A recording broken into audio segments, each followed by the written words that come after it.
prioritized in our budget. I commend the chair of the Budget Committee, Mr. Yarmouth, and the members of the committee for the great work that they did bringing it to the floor, and Mr. Don Beyer, the chair of the Joint Economic Committee, for his work in the debate yesterday as well. I'm very proud of the vote. Remember, what we do here is always to honor our oath of office, to support and defend the Constitution of the United States. And that Constitution has as its preamble our guidance for a budget. We, the people of the United States, in order to form a more perfect union, establish justice, ensure domestic tranquility, provide for the common defense, promote the general welfare, and secure the blessings of liberty for ourselves and for our posterity, do ordain and establish this Constitution. So it's about the Constitution and the liberties and the form of government that it contains, but it's also our value statement. So I'm very pleased that it passed a budget resolution. We passed a budget resolution that paves the way for the passage of landmark coronavirus legislation that will save lives and livelihoods. We hope that the Republicans would join us in support. We would prefer that, but we need to have the leverage to proceed whether they do or not. We need to act now because it's urgent and Americans cannot afford any further delay.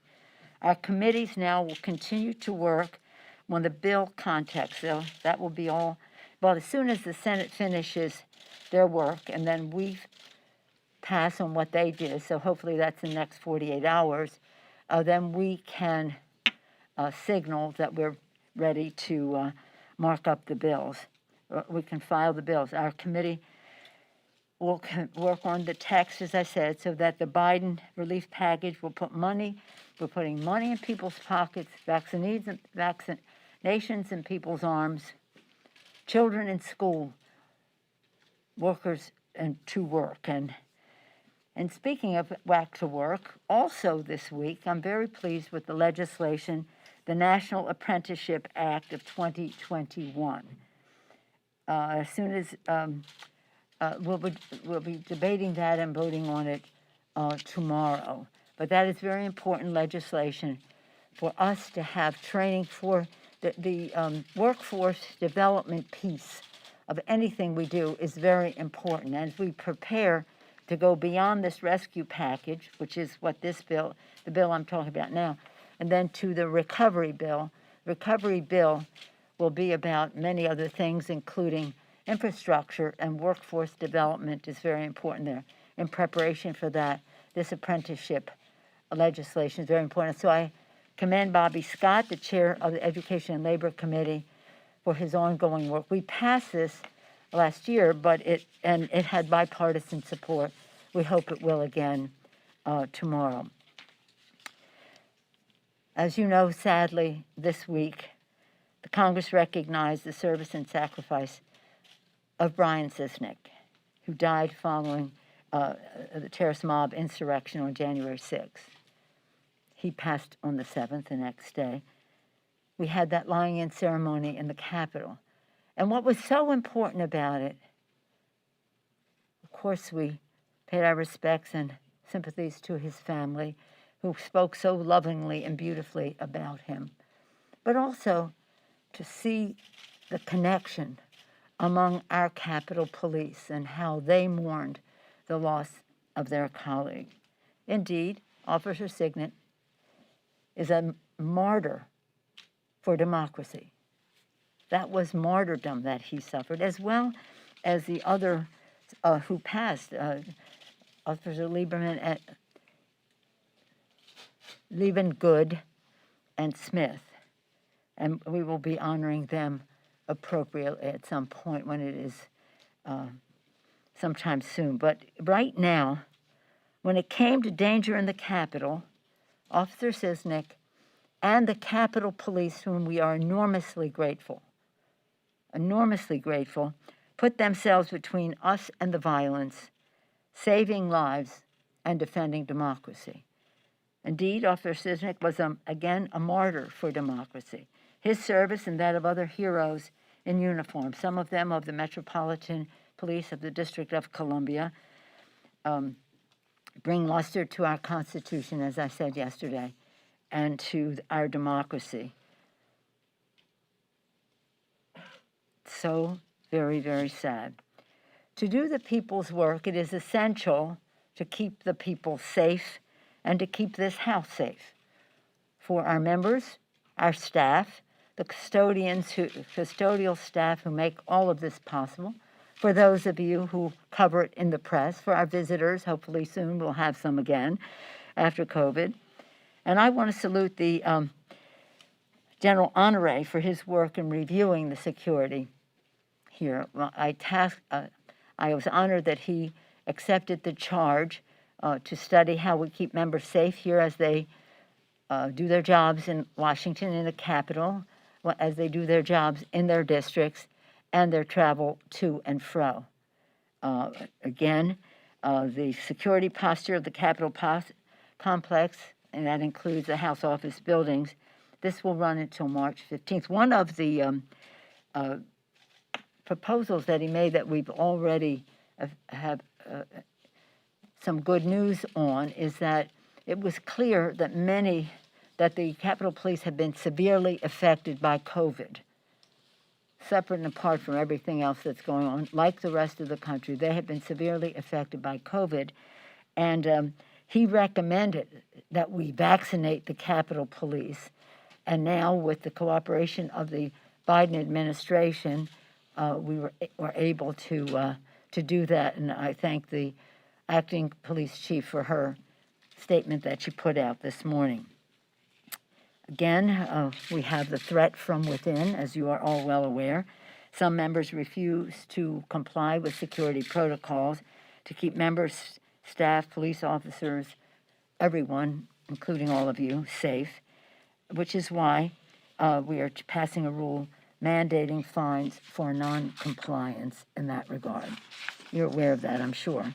Also, in terms of acknowledging the threat, I remain profoundly concerned about House Republicans' leadership acceptance of extreme conspiracy theorists. Particularly disturbing is their eagerness to reward a QAnon adherent, a 9/11 truther, a harasser of child survivors of school shootings, and to give them valued committee positions, including who could imagine they would put such a person on the Education Committee. Today, the House will vote to remove Representative Green from her seat on Education and Labor and the Budget Committees. It's just so unfortunate.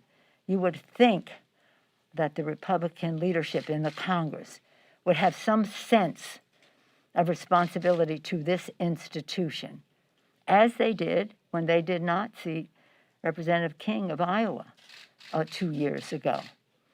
For some reason, they have chosen not to go down that path, even though Mr. Hoyer gave the leader, McCarthy, sufficient notice that this was a path we would follow. Again, I'm legislating on terms of the budget, in terms of the apprenticeship program, in terms of putting together our legislation for a commission similar to 9/11 Commission. I'm very pleased that others, and I commend Debbie Wasserman Schultz for taking the lead on honoring our oath of office to protect the Constitution, but not only that, to uphold a standard for the House of Representatives that respects the institution in which we serve and does no harm to it institutionally or to our members, staff, visitors personally. With that, I'd be pleased to take any questions. Let me see. Who do you go? Thank you, Madam Speaker. I have a question, and I also have a question from one of the pool reporters who's unable to be here today, so if I could, they do go together. First, just looking ahead to the impeachment trial. Was that an announcement that you're going to have 2 questions? Yes, ma'am. Oh, is that all right with all the rest of you? Just for another poll reporter. On impeachment, go ahead. Thank you, ma'am. Looking ahead to the impeachment trial next week, it will be 1 month since the attack on the Capitol. Yes. The former president is long gone. There are plenty of people who say, why bother? Why go through this entire exercise? What do you say to them? Well, I appreciate that question because It seems to me that the answer is self-evident. Again, we're here to support and defend the Constitution of the United States.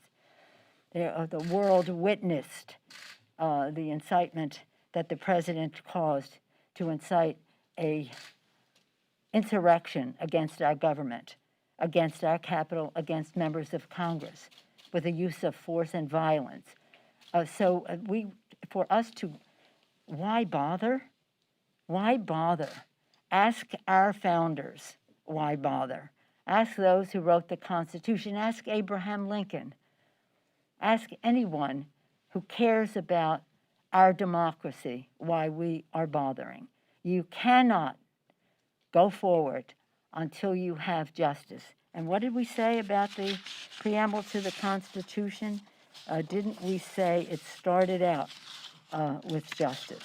We, the people of the United States, in order to form a more perfect union, establish justice. You've heard me say again and again, Pope Paul VI said, if you want peace, work for justice. Martin Luther King, peace is not just the absence of dissension, it is the presence of justice. So we will honor the Constitution by establishing justice. And again, we can do a couple of things at once. We are moving with our legislation to pass the Biden-Harris administration COVID package. The whole world were witnesses to this, as I said before. So we'll see. I have no idea how the managers will proceed. I saw their brief when you saw their brief. I'm so proud of the dignity with which they have brought to enabling us to honor our Constitution. If we were not to follow up with this, we might as well remove any penalty from the Constitution of impeachment. Just take it out. But our founders, they knew about two things, and we keep hearing this again and again. They were fearful of a demagogue, and they were fearful of a demagogue and a mob. And that's exactly what descended. The effect of that is exactly what descended on the Constitution.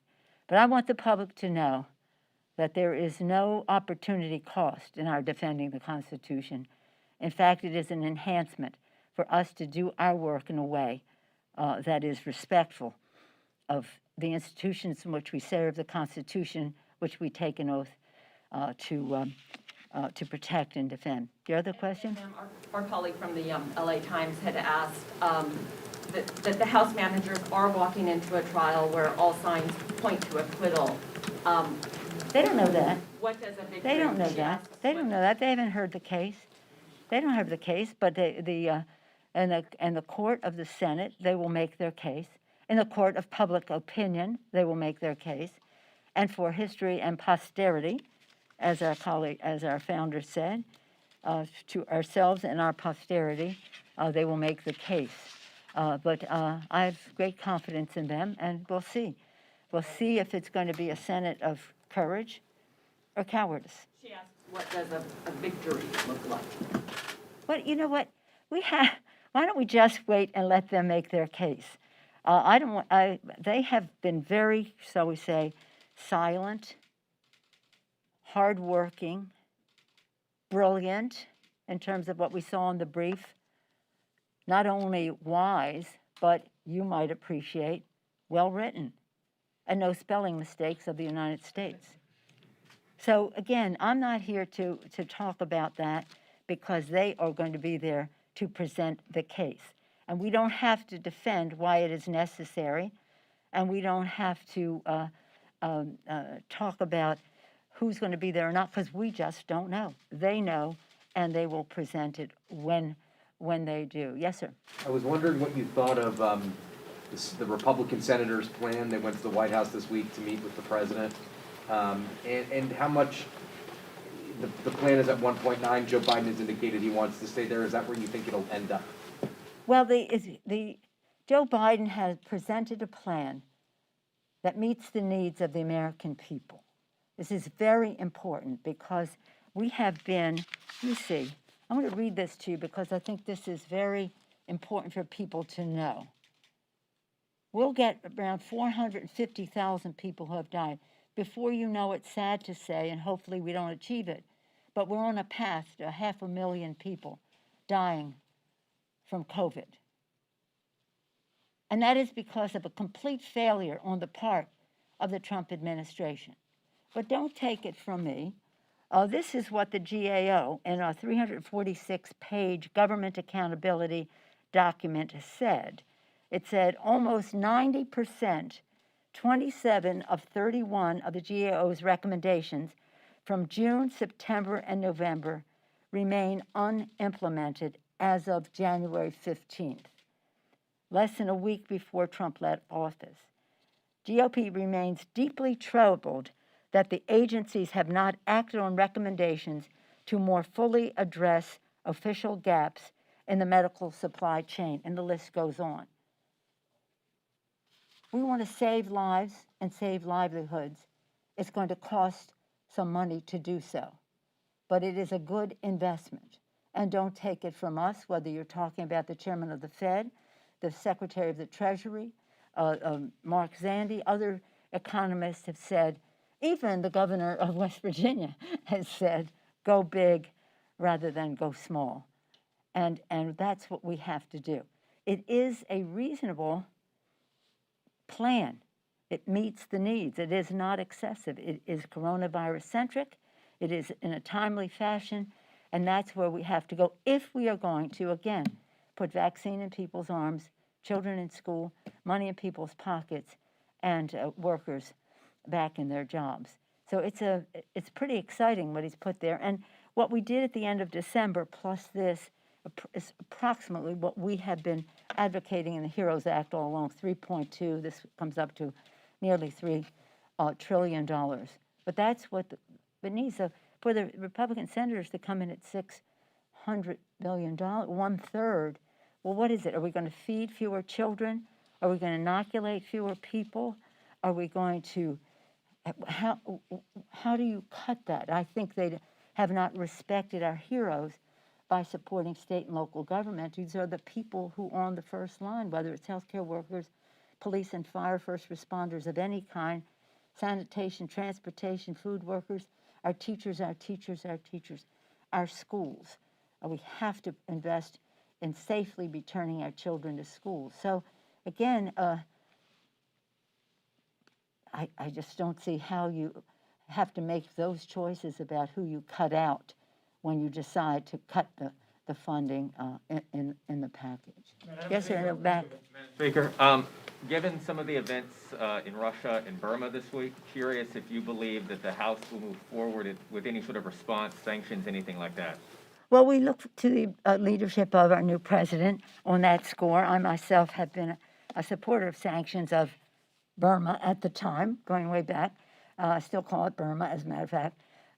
And then, and of course, to really enforce the sanctions on Russia in a way that really reaches the, shall we say, enablers of Putin. But again, we'll take our lead from the president because he's made his voice clear to Putin, and he said and made a statement about Myanmar. And so in Myanmar, they said they were arresting her for importing illegal radios, and in Russia, they arrested Navalny for not reporting to his probation officer or something like that. So again, it's an interesting time to see demagoguery around the world, and we have to prevent it from happening in our country. Yes, Chuck? Good morning, Madam Speaker, thank you. On the budget reconciliation package Yes, sir. for coronavirus, obviously there are a lot of Democratic policy priorities that they'd like to put in this. There's a hearing going on right now about the minimum wage with Marty Walsh.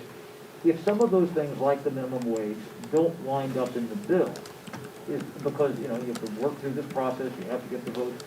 What's the message to folks who are saying, this was our chance to get these things done? What do you say to those who are pushing for It doesn't mean it won't happen just because they won't happen there. As you know, in many ways we're at the mercy of the Senate in terms of the Byrd rule.